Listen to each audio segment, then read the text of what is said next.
మెట్ట పంటలు వేయకపోవడం, మెట్ట పంటలు ఎండిపోవడం అనేది కీలక సమస్యగా ముందుంటున్నది. నేను నల్లగొండ జిల్లాను పర్యటించాను. నల్లగొండ జిల్లాలో 15 సంవత్సరాల వయసు కలిగిన బత్తాయి తోటలన్నీ ఎండిపోతున్నాయి. మన మీడియా వాళ్ళు కూడా చూశారు. దాంతోపాటు పప్పు ధాన్యాలు అసలు పంటలు వేయలేదు.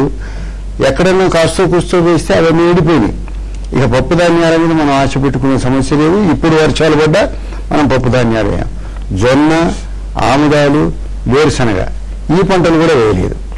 అసలు వేసే అవకాశం కూడా లేకుండా పోయింది. పశువులు గ్రాసం కూడా లేకుండా పోయిందంటే చాలా వరకు పశువులను అతి తక్కువ ధరలకు వాళ్ళు మార్కెట్లలో అమ్ముకుంటున్నారు. కషాయి ఆడికి అమ్మేసుకునేటువంటి పరిస్థితి కొనసాగుతుంది. త్రాగునీటికి కూడా 4 కిలోమీటర్లు 3 కిలోమీటర్లు వెళ్ళి త్రాగునీరు తెచ్చుకునేటువంటి పరిస్థితి ఉంది. మొన్న రామన్నగూడెం మండలంలో ఒక రైతు 15 ఎకరాలు కౌలుకు తీసుకొని గత సంవత్సరం ఒక 2 లక్షలు బాకీ అయిందని ఈ సంవత్సరం పంట వేయకుండానే పోవడం వల్ల మన ఆత్మహత్య చేసుకున్నాడు. ఇప్పటికీ నిన్నటి ఒక్క రోజునే 4 ఆత్మహత్యలు జరిగినాయి. అంటే కరువు ఎంత విలయతాండవం చేస్తుందంటే ఏదో వర్షాలు పడతాయని చెప్పని 2 మాసాలు చూశారు. ఇప్పుడు వర్షాలు పడ్డా కూడా ఉపయోగం లేదు. ఖరీఫ్ పని అయిపోయింది. అందుకోసం వ్యవసాయ ఉత్పత్తులు వస్తాయనేటటువంటి ఆశ రైతుకు గడిచిపోయింది. కోదండరెడ్డి గారు, నిన్న నేను మెదక్ జిల్లాకు వెళ్ళాను. దాదాపుగా అక్కడ 2 పంటలు ప్రధానంగా మొక్కజొన్న, పత్తి. ఈ నల్లరేగడి భూములలో కాస్త అక్కడక్కడ కళ కనిపిస్తా ఉంది పత్తిలో, కానీ మొక్కజొన్న పూర్తిగా ఎండిపోయింది. ఈ పరిస్థితులలో నిజంగా మరి చాలా కాలమైంది ఇట్లాంటి పరిస్థితి ఎప్పుడు చూడలే. ప్రధానంగా ఇప్పుడు పశువులకు పడాల్సిన వర్షం కన్నా దాదాపుగా 50% తక్కువ పడుతుంది. తక్కువ పడింది. అయితే ఏ మాత్రం కూడా ఉపయోగపడేటువంటి వర్షం కూడా కాదు. తక్కువ పడ్డది. ఇప్పుడు మెట్ట పంటలు అంతంత మాత్రమే. మెట్ట పంటలు బాగా తగ్గిపోయినాయి. ఆ పడ్డకాడికి తొలి వర్షాలలో వేసిన పంటలన్నీ నష్టపోయినాయి. ఇప్పుడు రేపు ఏమైనా వేసుకున్నామని అంటే కూడా పరిస్థితి లేదు. మరి భూగర్భ జలాలన్నీ తగ్గిపోయినాయి. మెట్ట పంటలు ఒక విధంగా ఆ రకంగా ఉంటే, వరి తెలంగాణ జిల్లాలో బోరుబావుల కింద వ్యవసాయం చేసే రైతుల పరిస్థితి కూడా చాలా దయనీయంగా ఉంది. నారు వేసుకున్నారు, సగం నారు వేసిండ్రు, అది కూడా మరి గట్టెక్కడానికి చాలా ఇబ్బందిగా ఉంది. అందువల్ల ఇప్పుడు పరిస్థితి ప్రధానంగా కనిపిస్తుంది మనకు కొట్టొచ్చినట్టు పశువులను ఏ విధంగా కాపాడుకోవాలి. పశుగ్రాసం విషయానికి వస్తే గతంలో మనం చూస్తే కోస్తా జిల్లాల నుంచి ఎక్కడైతే ప్రాజెక్టుల కింద వ్యవసాయం చేస్తా ఉన్నారో అక్కడ వరిగడ్డి బాగా ఉండేది. ఇప్పుడు మిషన్లు వచ్చిన తర్వాత మల్లారెడ్డి గారు అంటున్నారు అమ్మేసుకుంటున్నారు. అదే అమ్మేసుకుంటున్నారు. రైతు వేయలేక, మేపుకోలేక. రైతు తన పశువును దొడ్లో నుంచి బయటికి వదిలిపెడితే నేల మీద పచ్చిగడ్డి లేదు. అందువల్ల ఇంకా గత్యంతరం లేక అమ్ముకుంటున్నాడు. అందువల్ల తన కళ్ళ ముందు రైతు ఆ విధంగా పశువును చూడలేడు. ఏదైనా ఎక్కడి నుంచి అయినా కొనుక్కొచ్చుకున్నామంటే కూడా గతంలో నేను ఇందాక చెప్పినట్టుగా కోస్తా జిల్లాల్లో ప్రాజెక్టుల కింద వ్యవసాయం చేసే దగ్గర కృష్ణా, గుంటూరు అక్కడి నుంచి కొనుక్కొచ్చుకునేవాళ్ళు. ఇప్పుడు మిషన్లు వచ్చిన తర్వాత కటింగ్ చేస్తే పొలాలలోనే గడ్డిని తగలబెడతా ఉన్నారు. తీసుకొచ్చిన కోదండరెడ్డి గారు అవి తీసుకొచ్చిన పశువులు తినలేదు. మిషన్ తోటి కోసినటువంటి గడ్డిని పశువులు తినలేదు. ఇక ఇప్పుడు కరువులో ఎంతో అంతో ఆధారంగా ఉంటుంది. కానీ పశుగ్రాసము ప్రభుత్వం కూడా కొని మరి రైతుకు ఇవ్వాలంటే కూడా ఆ పరిస్థితి కనిపించడం లేదు. రేవంత్ రెడ్డి గారు, మీ పరిశీలన ఏమిటి? ఇప్పుడు ఒకటండి, నేను నిన్న అంటే మహబూబ్నగర్ వెళ్ళాను. నా కొడంగల్ కాన్స్టిట్యున్సీ కూడా వెళ్ళాను. అంటే మహబూబ్నగర్ జిల్లాలో అత్యంత వెనుకబడ్డ ప్రాంతం, అంటే వర్షాధార పంటలు పండించడంలో ఇంకా అంతకు మించిన మార్గం లేని ప్రాంతం కొడంగల్. నేను నిన్న ఇక్కడ హైదరాబాద్ నుంచి కొడంగల్ పోయే లోపల మందల కొద్ది పశువులు హైదరాబాద్ వైపు వస్తున్నాయి.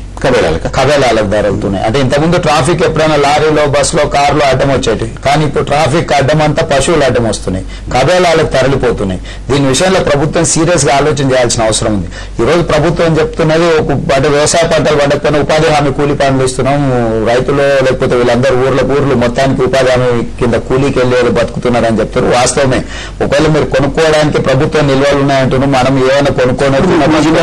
మీ జిల్లాలో ఎన్ని మండలాల్లో ఈ పరిస్థితి ఉన్నాయి? అంటే 64 మండలాలకు 64 మండలాల జిల్లా మొత్తం ఉంది. మేము గత జిల్లా పరిషత్తులో దాదాపుగా 6 గంటలు జిల్లా పరిషత్తును స్తంభింపజేసినాం. కరువు మండలాలుగా ప్రకటించండి అని. ఎందుకంటే గతంలో పోయిన సంవత్సరం కూడా మహబూబ్నగర్ జిల్లాలో 33 మండలాలను కరువు మండలాలుగా ప్రకటించారు. ఆర్థిక సాయం కానీ ఎలాంటి సాయం కానీ ప్రభుత్వం పక్షాన సరిగ్గా అందలేదు, చాలా నిర్లక్ష్యం చేయబడ్డది. ఆ విషయాన్ని ప్రశ్నిస్తూనే ఇప్పుడు జిల్లా మొత్తాన్ని కరువు మండలాలుగా ప్రకటించాలంటే ప్రభుత్వం వైపు నుంచి అంటే జిల్లా పరిషత్లో ఆ తీర్మానానికి ససేమిరా అన్నారు.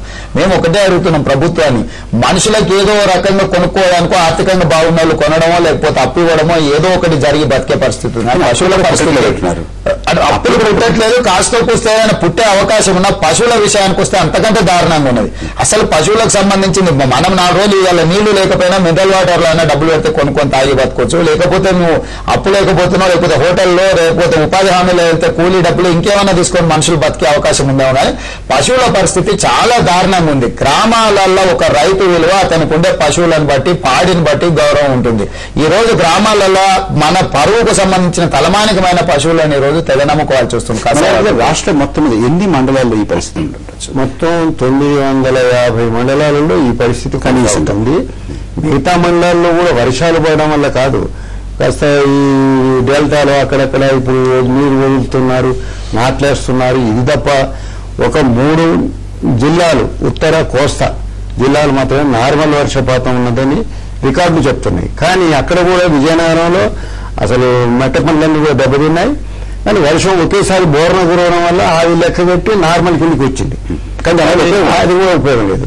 ఒకటి. రెండవది, కృష్ణా జిల్లాలో నేను నిన్న చూశాను, 1,20,000 లీటర్ల పాలు ప్రతిరోజు వచ్చేది, ఇప్పుడు 60,000కు పడిపోయింది. అంటే పాల ఉత్పత్తి తగ్గింది. తర్వాత ఇప్పుడు పశుగ్రాసం కొరత వల్ల 50 రూపాయలు ఒక జతకు ఒక రోజు మేపడానికి 50 రూపాయలు. 50 రూపాయలు చెల్లించలేదా వాటిని తీసుకెళ్లి కబేళాలకు అమ్మేసుకునే పరిస్థితి జరుగుతుంది. ఇది ప్రభుత్వానికి తెలియదని కాదు, వాళ్ళు ఇంకా ఆశతో చూస్తున్నారు. ఇంకేదో ఇంత గంభీరంగా ఉంది పరిస్థితి అని తెలియట్లేదా ప్రభుత్వానికి? తెలుసు. జిల్లా కలెక్టర్ దగ్గర నుంచి జిల్లా యంత్రాంగం నుంచి వాళ్ళకి నివేదికలు రావడం లేదా? అన్ని జిల్లాలలో కరువు జిల్లాగా ప్రకటించాలని తీర్మానాలు వచ్చినాయి. అధికార పక్షం ప్రతిపక్షం అనకుండా ఏకగ్రీవంగా తీర్మానాలు చేశారు. అవి ప్రభుత్వానికి వచ్చినాయి. ప్రభుత్వం చెప్తున్న నా విషయం ఏంటంటే మేము ఆగస్టు 30 వరకు ఎదురు చూస్తాం. అప్పటి వరకు కనుక వర్షాలు పడడం. ప్రభుత్వానికి వస్తున్నటువంటి నివేదికలు ఏమిటి, వాటి ఎంత గంభీరంగా ప్రభుత్వం తీసుకుంటుంది, ఎంత స్పృహలో ప్రభుత్వం ఉంది అనేటువంటి విషయం మీద కొంచెం లోతుగా చర్చిద్దాం. అయితే దాని ముందు ఒక చిన్న విరామం తీసుకుందాం.